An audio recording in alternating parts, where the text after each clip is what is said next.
Hello and welcome. We are here on the set, bringing you personalities that have dedicated their lives to putting Zimbabwe on the map. We are thanking you for tuning in and hoping, Kuti, you always share the posts, follow, and subscribe to the platforms that you're watching us from. Today, we are joined by a media personality that will be telling us how she started her journey, where she's going, and everything that she's accomplished within her circle. My name is Wadzanai, and we're going to take a break. Rising from the ashes, our Zimbabwean celebrities have paved different paths to be the people that we look up to today. Role models, opinion shapers, and motivational figures. All of them have a story to tell. SlyMedia TV presents On the Set, a show dedicated to showing you where celebrities came from and where they aspire to be. No matter where you are, local or international, we are willing to share your story on when you rose to fame. So contact us on 0772 863 484 or 0715 015 575 and make sure your story is well known worldwide. Sly Media TV, building bridges. Welcome back. We are here on the set. Thanking you guys for joining us. We are here with Chipo Sabeta, who is going to be telling us about her life story, where she started, how she is, and also to tell us who she is. Because, hey, people want to know who Chipo Sabeta is. She's a media personality, and I'm really going to enjoy hearing about your stories, Chipo. Welcome. How are you? What's an eye? Well, I'm well. Glad to have you. Mm-hmm. Good to see you too, and thank you for picking me up. Right, so tell us, who is Chipo Sabeta and what do you do? My name is Chipo Sabeta. Some know me as Chichi. I'm a journalist by profession, and I chose to pursue sports journalism when I started my career at Zim Papers. And basically, I'm into sport. I'm an all-round sports reporter. I started at Zim Papers. I worked under the group in publications like The Herald, H Metro, Sunday Mail, the Business Weekly. You know how it is when you're working for Zim Papers Media Group. It's a convergence company. So also would also share stories to their television channels, ATN, and radio stations. Now, so how did you choose the life of sport? Because it's rare. You know how guys always think it's in sports, but here you are, a female within the industry. How did you choose that? Oh yeah, I went to Norway High School Mission in Macheke, and I was naturally sporty, right? I used to play netball. I used to run. I used to play basketball, and I used to play. I also used to play football. So even prior that, I was very, very active during my primary time,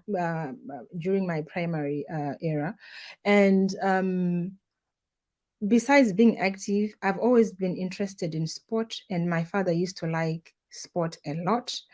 We used to sleep late watching all those night matches, Premier League and all, and he was a Man U fan. And then when I finished school, I decided to study journalism. Well, I studied journalism by default or mistake. I can't tell, but a cousin was at Harare Polytechnic, and I was all over the country, probably looking for a place after passing my my A levels. And I was at UZ, I was at MSU, and my cousin convinced me to go for journalism. And I'll tell you that the first time I went there, because I went there and it was late, schools were about to open, and last minute I was called, and I'm like, I'm gonna take it up. That's how I started journalism, mass communication at Harare Polytechnic. My attachment days were at Zim Papers, and I worked in the Herald and the Sunday Mail.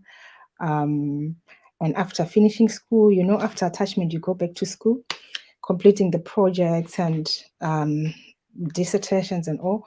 And I went back to Zim Papers, where I joined them as a stringer, as a contributor. You know how it is, you just don't get a job in the media industry. And it was a period where I was covering probably the entry point of most journalists. You go for like easier beats. I was doing court reporting. I was sometimes I would go and cover counsel. I was doing crime reporting as well. But with time, I had to confine myself to a bit I loved most. Yeah. Okay, because usually, but I wonder when like the juicier the story, the better. It's like that's where I want to go. But I guess for you, your path was already kind of aligned with sports, given your background and everything. Oh yeah. What I can to be honest, I can't really credit my father, to this career, but he also activated it. I was a very sporty person, a very active child during my early years, and getting into the system, seeing the changes and the gaps, and some of, how it is when women will probably choose the easier parts of the Yeah. field, but for me it was exciting. I don't hesitate going to the stadium. I sleep late watching the Champions League. I mean, me, it was very natural. I didn't need to convince myself to start writing sport. It was something in me. Everything, it was just sporty. And in most cases, when it comes to passion, you won't need anyone to push you. It's a self drive, it's a personal drive. And that's how I found myself into journalism. And as an amateur then, under the leadership of Lawrence Moyo and Robert Mkondiwa, there are so many things that you have to learn as a journalist first before you concentrate on a specific bit. So it was a learning curve, and I'm grateful that I had good mentors. All right. And how did it feel seeing your first article, reading your name right there on your first? It's like, yeah, they're Um, like, this is. I think 12 years later or so, I still have my first article. It Oh, was more like a feature story that I wrote in the Herald, and I was working with Sfela Nitsiko. okay. It was a story about children playing, children fun, children games. It was an International Children's Day, and I wrote the story. It was more like a feature on, it was a full page story, and you can imagine seeing your name in the newspaper. It's more like dream comes true. But then you get used with time. Sometimes you don't even want your name to appear as a byline on some of the stories, you know. Okay, but now you're not an amateur anymore. I mean, award winning. Hey, Oh yeah. let's Oh get into yeah. that. It's a long Did you journey. Um. award winning? FIFA recognized. Oh If I yeah. must. Oh Oh, yeah. um. It's a journey, and it requires lots of dedication and focus. Everyone else can just get into journalism. Everyone else can start sports. You know, I, I've seen so many people coming up. Oh, we want to cover sport. I want to join you, but then when they get to the deep end and see the challenges that we go through, sometimes it's easier to judge people from outside. But when they get into the systems and start seeing how things operate, you know, we start separating chaff from grain, There's so many challenges to date. Some I'm still facing, some I managed to overcome. But it's a question of commitment, focus, and it also depends on what you want in life. Some people decide to concentrate on music, reporting, music blogging, and I was different. I also opted for sport. I had to develop myself not only to confine into like the usual beats like football. But I had to start learning how to write about motocross, boxing, various sporting disciplines, bodybuilding. Not only that, I had to involve myself probably behind the desk, behind the show to be supporting some of these. It could be associations on volunteering basis, sharing my expertise. It was just a way of developing myself, grooming myself. It was a way of probably enriching my career, not only to focus on the things that I want to write, but understand what happens behind the desk, behind the scenes, for me to come up with a story. I can also attribute probably part of that journey on some people who have been very supportive to me. Um, as a sports writer, as a female sports writer, there's less respect in the industry in general. I think not only in the sports industry, but I can tell Yeah. you that it's a challenge. It's a challenge across board. It could be women in politics, and it's just a common problem, especially among our developing countries. And there's less respect to your name. You have to work twice. What your male counterparts are doing to be recognized, to be respected. There's so much that you have to do that any other colleague would have to do. You know what I mean? There's an issue of consistency as well. I've seen people coming in and they give up, popping in and they decide they want to do something else when they taste waters in sporting and they realize that probably there are more challenges than wins, they decide to quit. So it's been a consistent journey for me, starting as a newbie in sports writing, growing and learning from so many people I can mention, from the system, from within Zimbabwe's group, and even colleagues from outside were pushing me, including family as well. It's also an issue of learning things fast and learning things and learning things in a manner that you you have to grasp and go. Yeah. You don't have to play a pity party when you're a woman in sports journalism. There's no there's no room for you to throw the gender card when you are into sports journalism. You don't need sympathy, when you're facing the world in sports journalism. We see lots of men, our sports hosts are men, sports journalists are men, sports editors are men, most sports administrators, even with female organizations, female sport like netball, they are male administrators. And you can't run away from the fact that I'm in a male infested space. So there's also need for you to be grasping things fast and be counted. Yeah. And have you worked with any young journalists?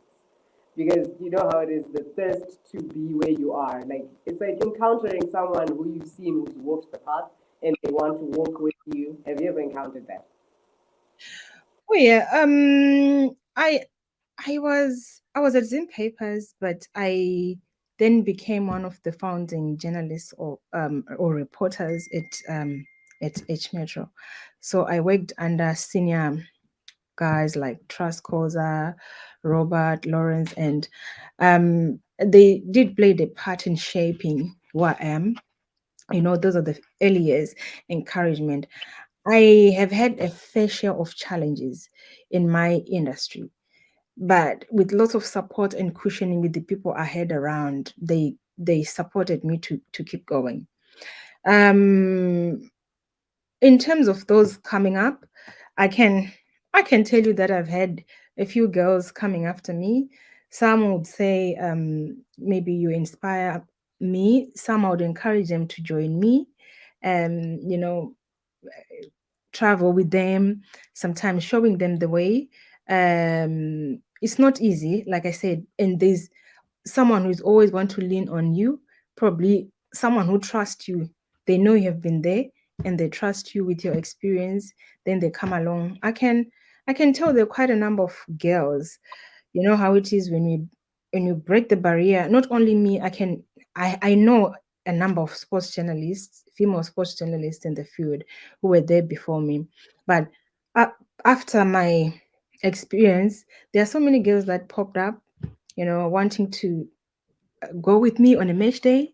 Sometimes they want to travel with me, cover me. They are requesting that I help them with accreditation. So it was a matter of motivating and inspiring, and definitely those people end up wanting to write sport. And are there any that have come and that you just say like, I'm really proud of the work that they're doing?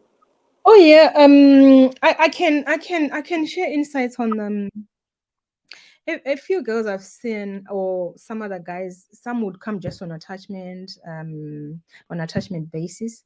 Some, like I said, they come, they report, they leave. Some will change roles. I would like to highlight something to do with maybe gender issues in the system itself, newsroom themselves, and among other issues that may be personal, that Yes. suffocates women. It may not be an issue of who is encouraging who or who is inspiring who. It's a system sometimes that is just unfriendly. You know, as much as you may have one, two, three girls interested, you know, joining you, probably interested in what you're doing, they will always have challenges. Imagine going back home at 10 p.m. after match day. Yeah. Sports is so time consuming. We our Most of our matches starts at 3 in Zim. All right. Rinoperana 5 o'clock, and they need to go back to the newsroom. Ononyora story, inoperana 8 p.m. and ozoenda kumba. Maybe transport pane pasisina. And at times I'm driver anenge asipo pabasa. There are lots of challenges, Majinja, actually, not that can be very personal, that suffocates even when we're interested. So that part, that aspect is something that you can't control. Like I said, it has to be an issue of passion that despite the challenges I'm facing, I won't stop. I feel it really needs passion. Because for you to then defend kuti aiona ngandiri pandandiri ndikutaura ndandiri kubasa. I was really working on a paper. You need to have that passion to drive you. Yeah. You need that passion to drive you. Like I told you before, most of the challenges that face influential women in certain positions and posts, it could be in politics also, are basically societal perceptions. When you go to the stadium, you want to cover a match, there's a long queue and panenge paine pressure. So can you imagine? Ndinokwana here pressure yekupinda kana kuti kurufaro. Yekupinda kurufaro stadium. That already, it's a put off for someone probably arikuda kukujoina or are interested. Mupinda stadium, even just to relieve yourself, you find that the toilets are locked. And we are talking about ladies here, and women go through a lot, you know. There are certain beliefs I can tell in terms of my personal experience. Yaguti, issues of juju. Sometimes you're not allowed to get into the stadium. Sometimes you're not allowed to give a handshake. I can tell you, I'm telling you, a whole lot of things that happens to a woman that may not be highlighted, that may not be seen important, you know. But they are discouraging, and most of them find themselves taking a backseat. Yeah, I feel like this is an aspect of sports that is usually we don't really know about, especially when you're talking about certain like personal experiences where you're told, "Kuti, you're not allowed to get in right now," or "I'll or and if you're here like, no, but I'm here to report. I'm at work. I'm just the same as my next colleague and stuff like that. Yeah, it's I've had a fair share of challenges in that regard. It is equally damaging, emotionally, mentally. That's why I said these are personal experiences. Sometimes it's not the other colleague. Some of your colleagues may not even see it, but you experienced it low key. Yeah. And there are also issues to do with lack of support in terms of resources that you are using. Sometimes you end up using your own car, maybe your own fuel, to help yourself. You know what I mean? Imagine after watching a match or covering a match, you're there outside the stadium and you don't have the driver to pick you up. 7 o'clock, 8 o'clock, those things happen to me. So there are so many challenges. Like I said, you have to be a very passionate person Yeah, it's really to, showing from challenges to that you're be saying. passionate to focus on sports, to be consistent, and probably become a household name. It's also an issue of maybe wanting to break these societal barriers. Um, I can't say I can't really say I didn't get so much support, but the perception around women is centered on them going for the easier jobs in general, um, easier salaries sometimes. And anyone who is seen probably a bit outstanding may face challenges of general abuse. I've been cyberbullied. There's so many things that happens, when you are in the industry. Some even general rivalry behavior. Sometimes you break a story that someone is not happy with. It's a challenge. Sometimes some of the effects comes to you direct. It's not an issue of having the story published in the Herald. What Herald. Akawanda my challenges are not always direct to you sometimes. Like I said, it's an issue of tenacity and not giving up. I'm a very strong character. I appear soft, but I'm a very strong and determined. I've seen it all. Wow.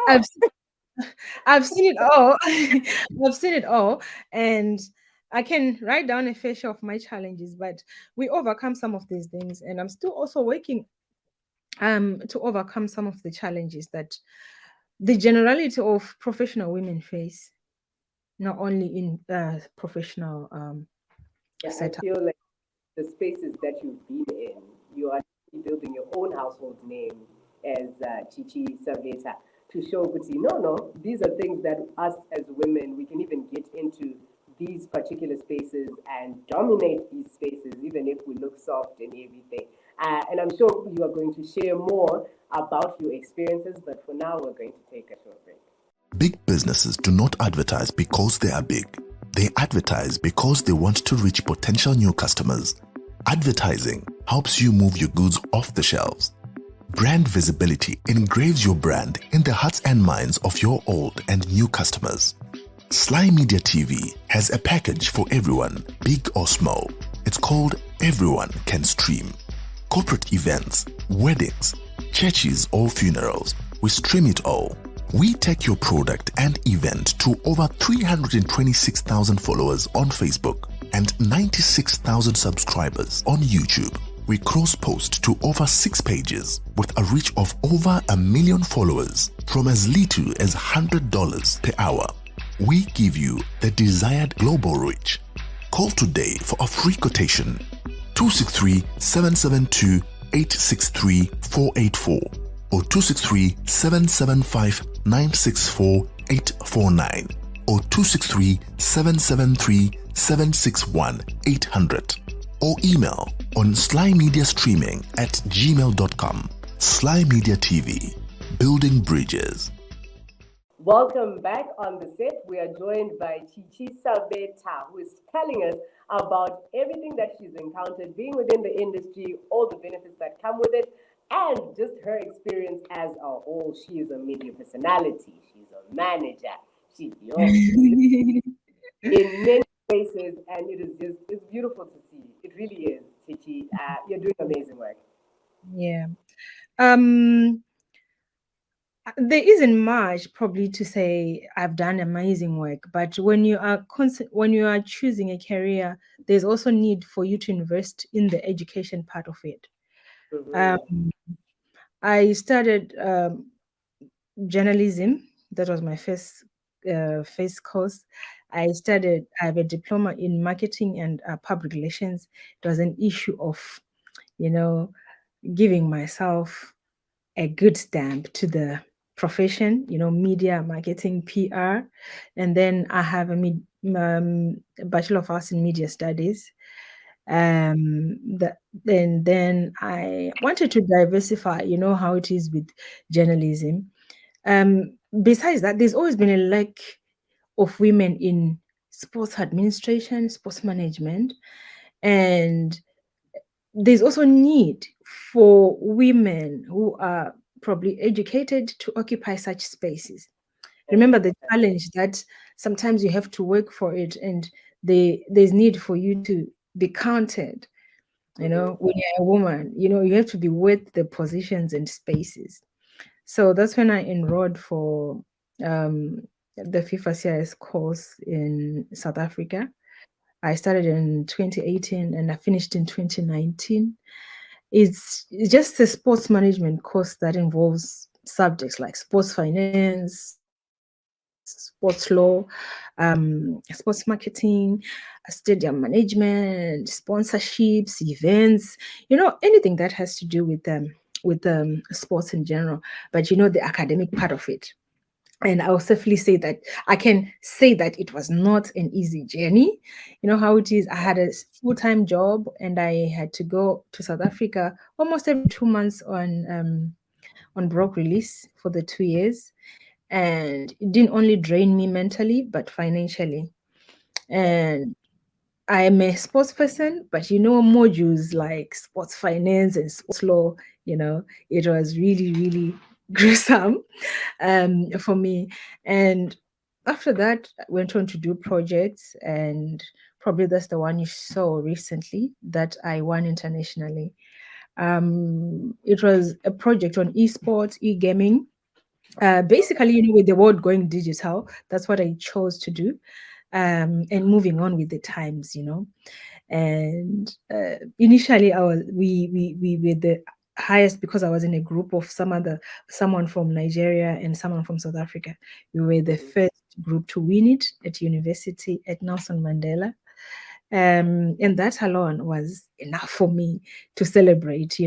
I only needed to pass that project. But then, yeah, yeah. But then to have the overall best at the university, was awesome for me. And then the project is pitted against all other FIFA CIS universities across the world. There are 12 of them. I know some in Brazil, Abu Dhabi, if not Croatia, among other countries. And it came as a shock that I'd won an international project. You know how it is. Something that you thought, I only need to pass here. It requires lots of effort. And you know how it is with things like project dissertations. They can completely take your whole life. You may even fail to pick your phone sometimes. It takes a lot of commitment, reading, researching. It even takes part of your money as well. It's financially draining when you're going through these processes, questionnaires. You need to reach out to people. You need to call. You have to create time. Mind you, this is just schooling, and we also need to make a living. Yeah, you'll be looking for money as well, and juggling those things, those roles, it wasn't easy. And then we were supposed to go for the awards ceremony last year, but due to the global pandemic, we couldn't travel. And then this year, the trip was organized that we go to FIFA headquarters for the awards ceremony, where we met Arsene Wenger, where we met other. It was an inspirational trip for me, considering that you have to tour the FIFA CIS University museum, the Olympic Museum, Football Museum, among other places. You know, these things that just encourages you to go Yeah. for to go for more, to do more, you know. Yep. And that was it. For me, it was just an academic achievement, you know. Probably I didn't think that things would go viral like that. Yeah, And like just exploded. yeah. And wherever I go, I'm Zimbabwean first, you know. I'm Zimbabwean first. Um, I don't hesitate that tag, you know. So many things are related to Zimbabwe in terms of it could be issues to, you know, how it is with economy and how sometimes um, things are perceived about, in general, third world countries. But then, like I said, I'm Zimbabwean first. It doesn't change. So I had to go there with my head high, with my flag, you know, to represent. And I knew it was an opportunity for me to just put the country up there. And when we met And Wenga, I'm like, okay, Imbobata flag.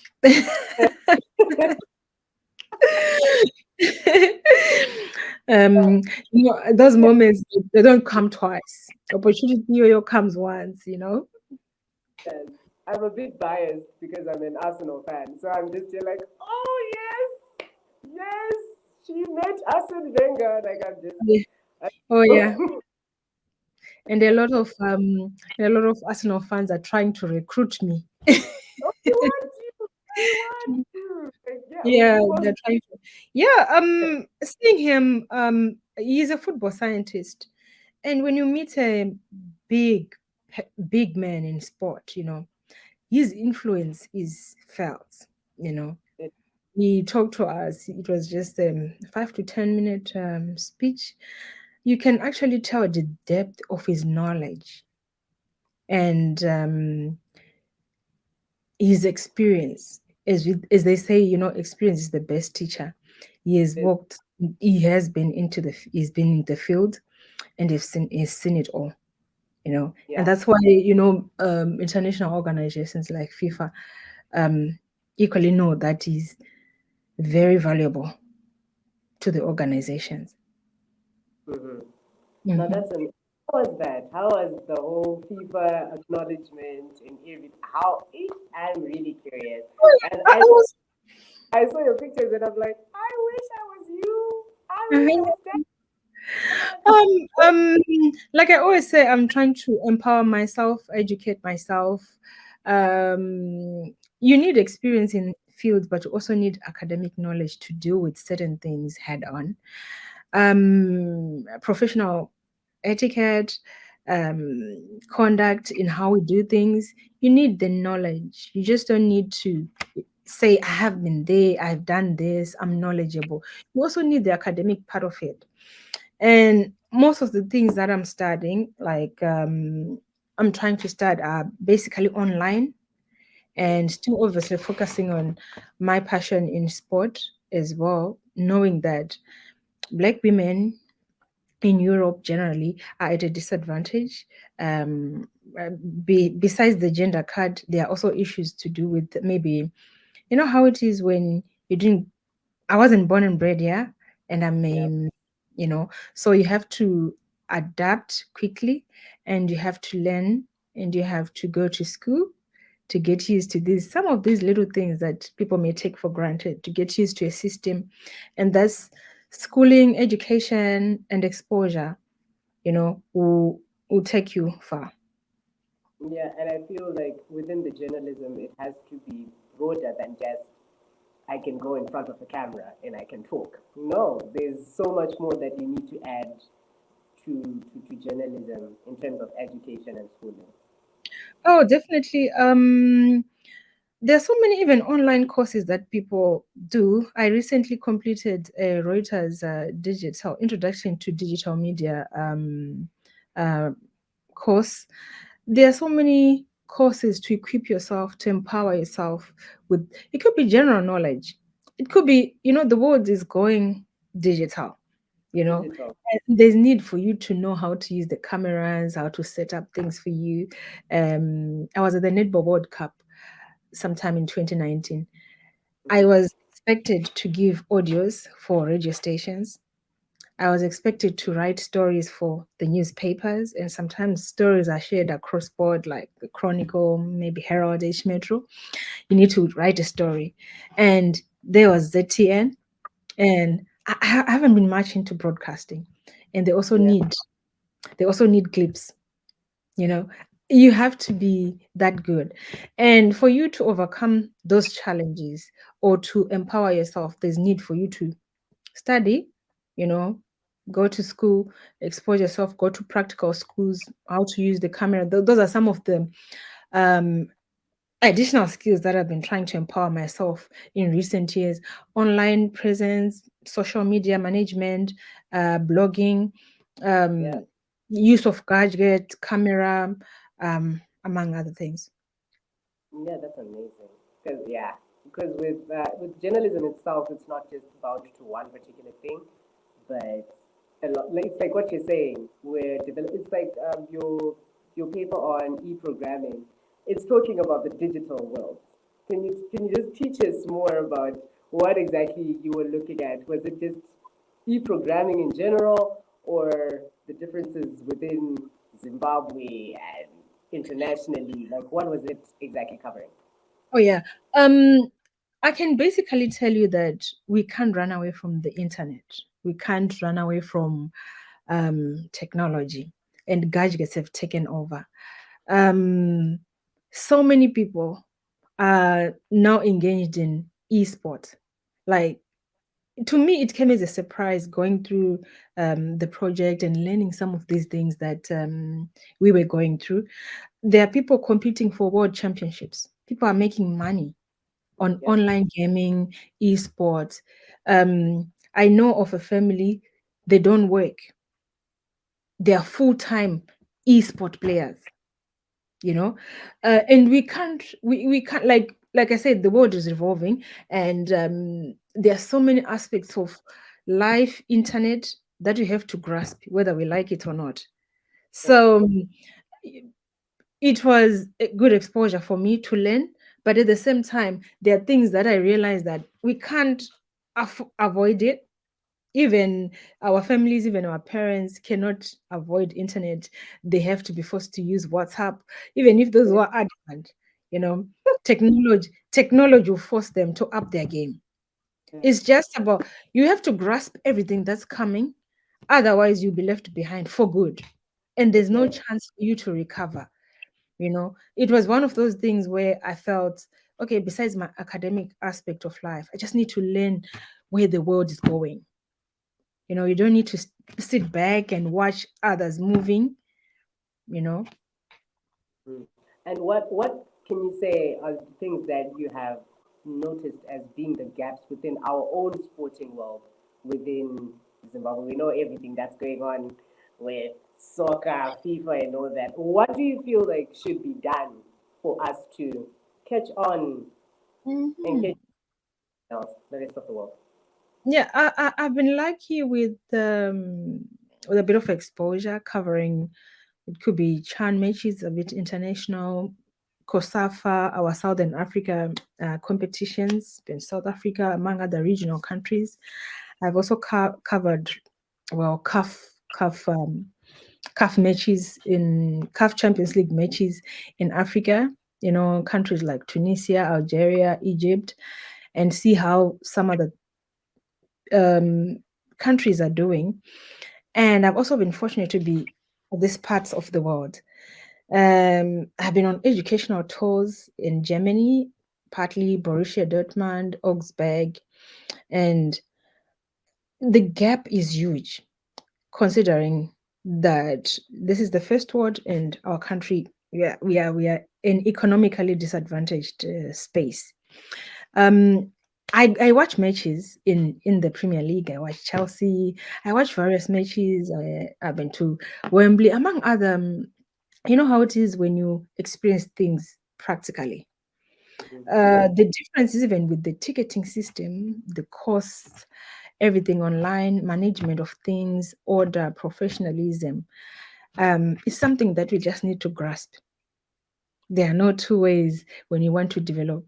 But then I also need to highlight that it's not only about the professionalism of the game, but it has to do with even our personalities as well. Sometimes we choose money at the expense of associations. We choose to fight personal wars at the expense of institutions. Some people even resort to, how it is, sabotaging at the expense of, it's really a quite sad situation, considering that Zimbabwe won't be participating even for the AFCON qualifiers. The fact that you are suspended, it means you won't be participating in the World Cup qualifiers as well. No matter whoever is going to win I can say the league is not going to be recognized by FIFA, because we are under the ban. It's a very unfortunate situation. I'm also looking at Zimbabwean players who may want to ply their trade beyond the borders. They can't do that. They can't do that. It's really disheartening, and it's a situation that probably just requires people to be sober-minded. People just need to get out of their own shells, and resolve it. It's something that can be resolved. But you know how it is with the system, and it's a sad situation. It's a sad situation. Not only at an administrative part, look at how the associations are suffering, and players, coaches, we don't have any matches online. It's really sad, considering that these things are redressable. These things can be corrected, Yeah, and you can actually tell that there's a huge difference. As much as we may talk about developed world and underdeveloped and developing world, some of the things only requires professionalism. It's not about where you are, because I can single out countries like Ethiopia. I can tell you about Zambia. Recently, we have had South Africa winning Women Africa Cup of Nations. These are just our next doors. And they are good enough to inspire us. Zambian ladies qualified for World Cup. These are our neighbors we used to thrash. You know what I mean? When it comes to Costa, we have won it so many times. But look at our girls, and some of them are growing, and the systems are changing. Coaches are not getting the recognition. FIFA take these courses, referees, umpires. Even players for courses. But they cannot do that because we are frozen out. Imagine empowering coaches like Queen G15. Achienda kuma workshops kukwenda vamwe, and she comes to channel out the same knowledge that she yanenga adzidza abroad. So it's really unfortunate, and it's not only an administrative part. So many athletes, even when very career oriented, fitness trainers, they can't practice. My coaches, zvinokanganisa ma-CV evanhu vakawanda.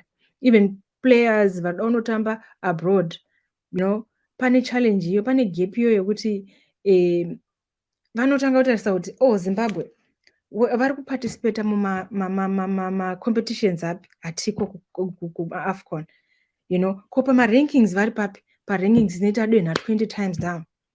There are a lot of things that people may not consider, but it's all painting us in a bad with a bad perception. Right. And what do you think journalists should do in terms of shedding more light on the sporting side of things within the country? Journalists. Yes, you may go on. Okay, journalists a very important. I can say a very important board in terms of our life in general. That's why they are called the fourth estate. They are that important to shape our country. Sometimes some of the things that we end up in, we wouldn't have talked, we wouldn't have protested, we wouldn't have talked about it enough. Journalism is about educating, creating awareness, letting people know, probably sharing even the repercussions and the disadvantages that's going to come with not fixing a bucket seat in the stadium, not failing to put an electronic board in National Sports Stadium. Among others, so many things I can tell you. I understand Gwanzura Aicha Shanda, Rufaro Stadium, it's in bad shape. I know National Sports was recently banned as well. And it's a sad side, it's really a sad side. And that we haven't had a stadium, probably a new stadium, Ziriko Anamanda Pamwe are kure, they're not in the capital. Sometimes the logistics of hosting and all are complicated. We need to play a more influential role, rather sometimes a very leading role in shaping and telling things as they come, because everyone suffers. Journalists get all the exposure from it could be covering international tournaments, but sometimes you can't even get the accreditation because maybe your country is not representing AFCO, is not there. There are so many things that it comes back to us as well. So there's need for a huge voice, probably a very united voice, because you realize that some will be divided, some are supporting this faction, some are supporting this side, and that doesn't sit well. In the end, we all lose. Indeed. Time is moving, the situation is deteriorating more. Yeah, there's definitely a need for a united voice, just all journalists coming together to give their side. No, if this happens, then this has repercussions, and this we can see in this, because I feel like journalists know a lot of things. They have a lot of things, and they know what is happening on the ground. We know this. We know these things. We see these things happening in our eyes. We know these things. We see it happening. We know that kurungoda kuiswa bucket seats ku national sports. One promise after. I remember writing a story around 2017.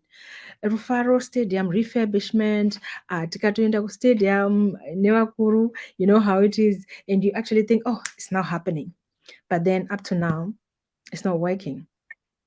You get to the facility, the ablution facilities, my changing rooms and all. It's actually sad. Yeah. So there's really a lot of work that needs to be done. There's a really lot of a lot of work that needs to be done. Rufaro is strategically positioned. I've seen Rufaro Stadium, Yakazara to the brim.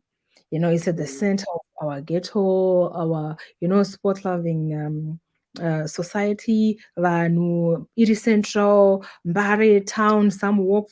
You know how it is strategically to host a match, big matches at Rufaro. And those things are entertainment to people. Those things, you know what I mean? And to think that we can't host matches anymore is very unfortunate. It's quite saddening. I hope we get a chance to get more into that. But for now, we're just going to take a short break and we'll be back to close off the segment. Rising from the ashes, our Zimbabwean celebrities have paved different paths to be the people that we look up to today. Role models, opinion shapers, and motivational figures. All of them have a story to tell. SlyMedia TV presents On the Set, a show dedicated to showing you where celebrities came from and where they aspire to be. No matter where you are, local or international, we are willing to share your story on when you rose to fame. So contact us on 0772 863 484 or 0715 015 575 and make sure your story is well known worldwide. Sly Media TV, building bridges. Welcome back. We are still on the set, hoping kuti muri kushare and that you're following and subscribing to the channels that you're watching us from. We hope kuti my likes are kuramba chuya, guys. We need them likes, my likes ngara ngawande. We are joined by Chipo Sabeta, who is sharing with us and enlightening us about the football part in sports in general, just the sports sector. Kuti, what is it? Where are we going wrong? But I think for now, maybe we can hear from you, Chichi. Kuti, what do you think can be done in terms of the sports in Zimbabwe? Football, even. Sports in general, rather. The solution with Zimbabwean problems in sport requires an overall approach. It's not going to be a Ministry of Sports problem. It's not going to be a ZIFA problem. It's going to be, it needs lots of support. It needs everyone to put all their effort into it, with the media included, with journalist involvement as well. We have been in the chaos and we know how things are affecting us. So many careers have been wrecked.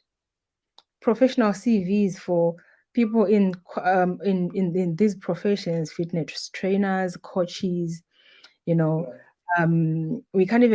have access to CAF course lessons.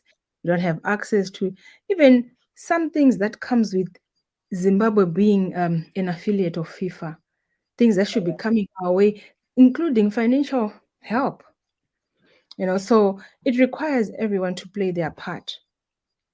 There comes a time when people need to put their pride aside, egos aside, factions aside, and work on something meaningful. It also requires, like I said, it's also an aspect for the media as well to play a huge role in showing the world probably how these things have affected people, careers, player profiles, even dented, because we have so many talent, especially in UK. So many children were born in this country in the ages of 17, 18, 19, and they are doing well in professional leagues, semi-professional leagues, championship. In a number of them I can count. And because I'm part of this, I'm part of the board of Team Zim UK, a community interest that deals with that, helping with the facilitation of their passports, paperwork to represent the country. You can actually tell that this group of players is going to be a wasted talent. Look at countries like Nigeria. We've had big players like Lapti, Odoi. They are going back to Ghana. The Chelsea player, the Brighton player, and we have a large sum of such Zimbabwean players who are willing to represent their country. And we are in such a crisis. It's actually said that a year has been wasted already, and we are going to lose this generation due to office problems. It's unfortunate. That's why I said it really requires everyone's effort. It just come a time when people need to put their personal interests aside and focus on what needs to be done. Because I know there's someone gift banda coming up with his board. Then there's the Kamambo fired board. Then there's SRC. Then there's the ministry. Pulling people, maybe people pulling in different directions. Counter actions, and there's an interim chairman or whatever CEO. There's Kolisani Gwesela there, and it's actually it's very unfortunate on things that we know they are redressable. So the problems in Zim sport deserve a wholesome effort from everyone. I don't think it will take time to fix. That's true. It's very possible. Things can change within a month. Things can go back to normal within a month. Things can be put in the right place, by the right people, at the right time. And these things can happen with no time. But it's an issue of factions, side, who is fighting who is more powerful than who is engaging who, infiltrations, sometimes an issue of personal ego at the expense of the association. Imagine the whole of Zimbabwean football getting banned, not only for the first time, for the second time, for failing maybe to fulfill one or two things, for failing to put up maybe electronic boards in the stadium when you're hosting CAF matches, for failing to put bucket seats in our only stadium. Yeah, it's bewildering. It is, yeah. It really needs some lots of support from we need to embrace support, or there's need for support even from the ministry and the government at large. But there are times where there's need for support in terms of infrastructure itself, you know in terms of investing even into these clubs, because some of them will be struggling. There's a lot that needs to be done. Like I said, it's not a one-man job. It's not about Zifa or the Ministry of Sport. It's not about Kirsty Coventry and the ministry, but it's everyone's role to play to change the narrative in Zimbabwe. Yeah, that's amazing. And talking about things to be done, things being done, maybe we can get into what you are doing. What are you doing? Can you Oh, just like I said, I'm trying to equip myself into more online journalism. I have done a bit of courses. I do social media management. I am a volunteer for certain football organization. I also write for a Pan-African magazine, African Gazette in this country. I'm also an editor for African Gazette. Just pro African content that I look at. It's not only about sport. And I'm also trying to set up personal things. Personal businesses on consultancy basis in terms of communication, sports consultancy, and I'm not done with studying, and I recently got a place for my master's as well. wow. Yeah, that's amazing. That's amazing. You see, this is why I keep saying you're doing amazing and you're refusing, but I'm like, it's, it's just a journey. You give yourself time, um, one step at a time. You allow yourself to happen, for things to happen, step by step. We are not in this world probably to compete, or rather match certain things or certain people. It's just allowing yourself to do things at the right time and work on your goals at your own time. And I'm a bit spiritual as well. I believe in God, so I also trust that everything happens at the right time, and at the right place. So it's the space that allows, and you allow yourself to walk through through your destiny. Mhm. And I think there's one thing that has been on this time. I'm just be like, I've had to talk about FIFA, and I'm just be like, yo, wow, this woman. Then now, then now I'm about to ask you about Ballon d'Or. Like, I read an article where you voted, Mhm. and I'm just like, Oh yeah. Yeah. that's it. Yeah, just voting for the Ballon d'Or. It was just basically voting for the FIFA Ballon d'Or between the period of I think 2014 up to 2018. Probably the first girl to do that in Zim, or the first female journalist to do that in Zim. The appointment came through like Sports Writers, International Sports Writers Association. One of the things that I try to redress in my journey in life is we don't only learn from the colleagues that we work with. I try to go international in terms of even making general friendships. It was very purposeful that I also choose a South African university to expand even my personal networking systems, and to diversify, and even to enrich my CV, because I wouldn't want all my education in one country. You know how it is. It was also deliberate even to create an environment whereby I can go to South Africa and engage and be relatable to the system and cope up with things that happen, because I've been there at university. Same probably in Europe, and at the same time born and bred in Zim. So it's an issue of just enriching yourself.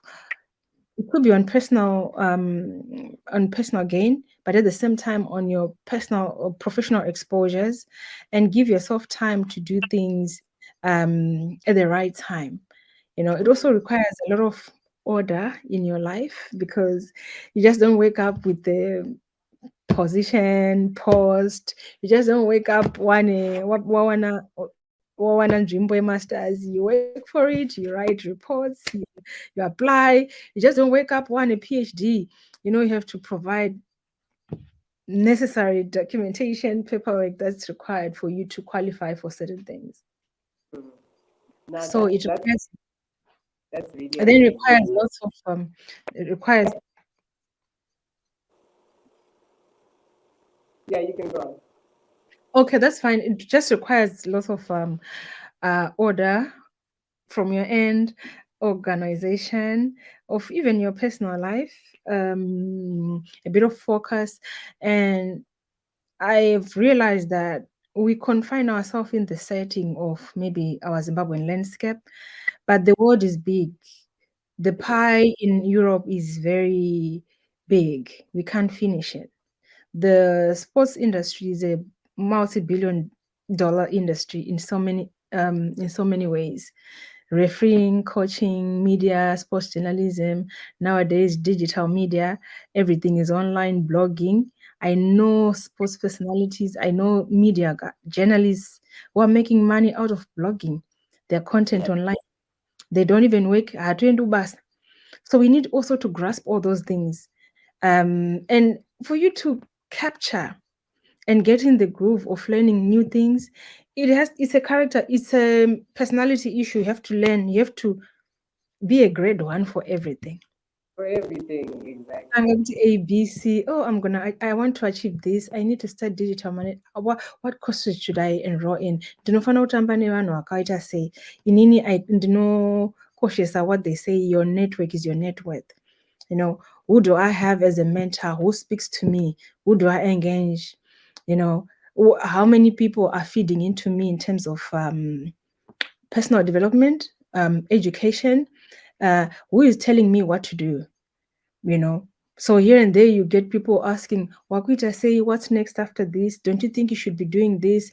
And you evaluate yourself, Kuti, this is what I need to focus on. I need to be going in this direction.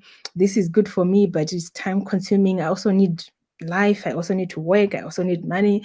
There are so many things that you have to evaluate. It will be an issue of my personal decision, focus, being organized, and being smart sometimes with your goals. Kuti, this is going to be achievable. This is going to be tough, but I have to go through the process. So many people want that success. I understand me going to South Africa, news to go to school, but when you then win an international award, became news, and you're not where is she coming from? And akaitarini, it's a journey.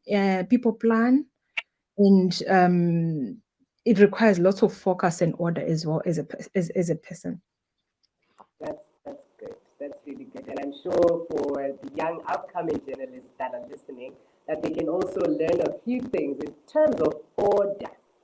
Not order. There are a lot of order. So to be honest, I can't pit myself as a perfect example, but I'm not a negative person, so I always pick one or two things from every individual.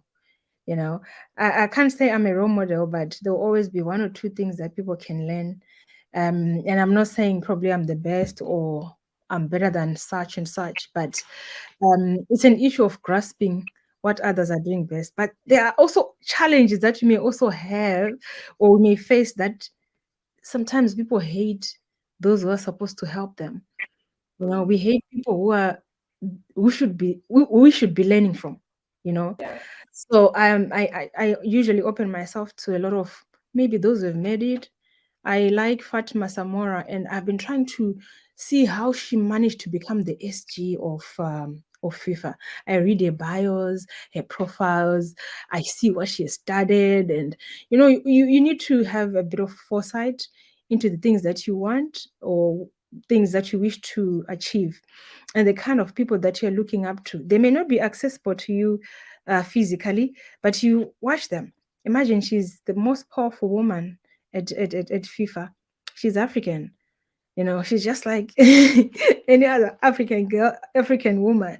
So those things sometimes really achievable, but requires lots of focus, organization. We don't only need to do good journalists, but you need to be educating yourself academically, equip yourself, learn new things, engage yourself, learn new skills, occupy yourself, do things practically, be there when things are happening, volunteer, offer your work, offer yourself, offer your services for free. Sometimes it's not about what you're seeing, it's about the people that you're going to meet there, that you're going to. I'm a volunteer. I've been volunteering in sport for a long time, and I'm still volunteering as we speak.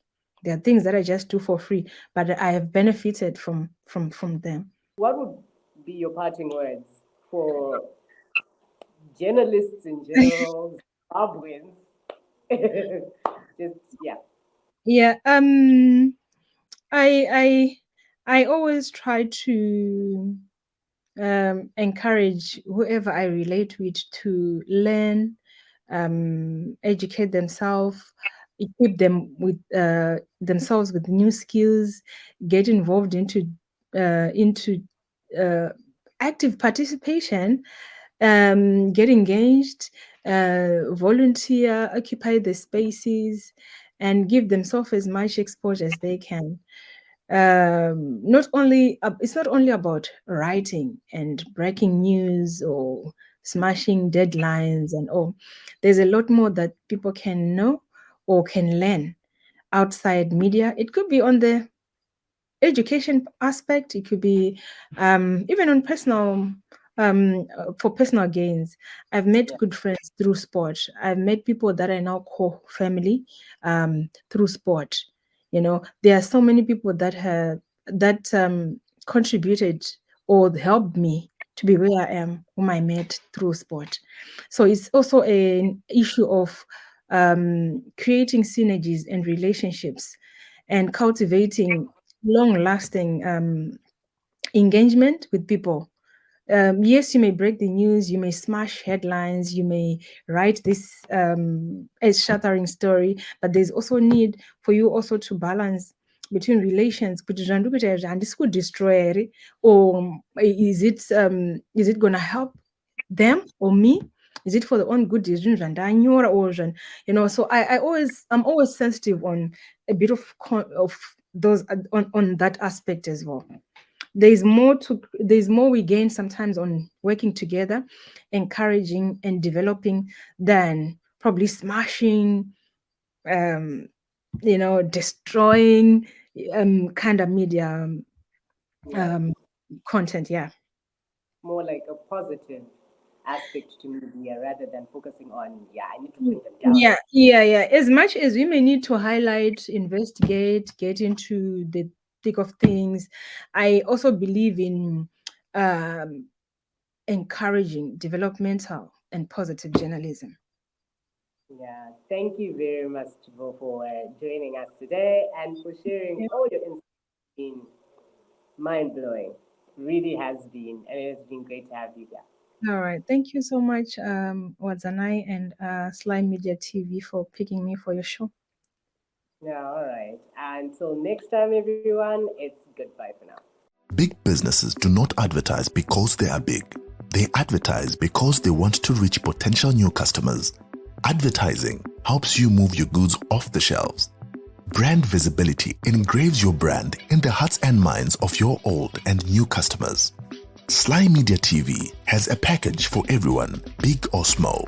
It's called Everyone Can Stream. Corporate events, weddings, churches or funerals, we stream it all. We take your product and event to over 326,000 followers on Facebook and 96,000 subscribers on YouTube.